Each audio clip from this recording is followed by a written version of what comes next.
డ్రెస్సులు వేసుకుని వీళ్ళు ఎక్కడ పెద్ద పెద్ద చదువులు చదువుకుని ఉన్నారు. నేను ఎటువంటి చదువు లేని వ్యక్తిని, నేను చదువుకున్న 4వ తరగతి, ఇది మన వల్ల కాదు, ఈ వేస్టేజ్ లో మనం చేయలేము అని అనుకుని నేను వెళ్ళిపోయా.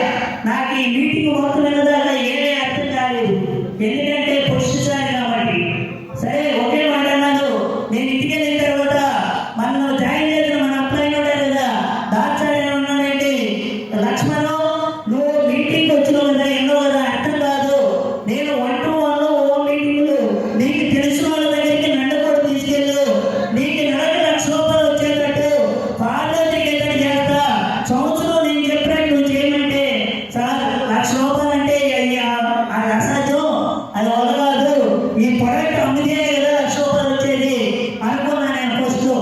కానీ ప్రొడక్ట్ అమ్మే పని లేదని నాకు కొన్ని విషయాలు నేర్పుతూ ఇలా టీం కట్టమని చెప్తే ఈ రోజున కంపెనీ ద్వారా హైయెస్ట్ ఇన్కమ్ ₹1,02,600 తీసుకున్నా. ₹1,02,600 తీసుకునేది కాదు, కంపెనీ ద్వారా కార్ అనే డ్రీమ్ లేని వ్యక్తి, అసలు కార్ అనే కళ్ళలో కూడా ఊహించరా.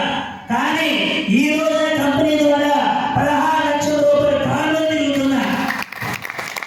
ఇది ఇక్కడ నేను నమ్మిన కాబట్టి సాధ్యమైంది.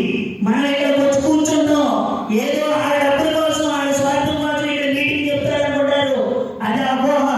నేను ఆ రోజున ఇది ఉన్నా కాబట్టి, పొరట్లో తమ్ముంది కాబట్టి, వాడి ఉన్నా కాబట్టి నేను తీసుకుంటమే కాదు, నా కింద దగ్గర దగ్గరగా 100 మంది లీడర్లు ఉన్నారు.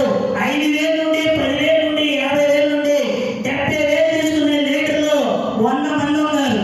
ఎందుకంటే ఒక పింఛని తీసుకునే వ్యక్తిని, నా బాడీ ఆల్రెడీ 10 కేజీలు బరువు లేపలేని వ్యక్తిని ఈ రోజున ఈ కంపెనీ ద్వారా 100 మందికి ఆపర్చునిటీ కల్పించానంటే కంపెనీలో తమ్మున్నా లేదంటారా? కంపెనీలో తమ్ముంది. మీరు ఖచ్చితంగా నమ్మి ఇక్కడ ఉన్న ప్రతి పర్సన్ ఈ మీటింగ్ ని బాగా ఇది అర్థం చేసుకుని మీరందరూ కోటీశ్వరులు అవుతూ, ఒక లక్షాధికారులు అవుతూ, 10 మంది ఆరోగ్యాలు పంచుతూ, 10 మందికి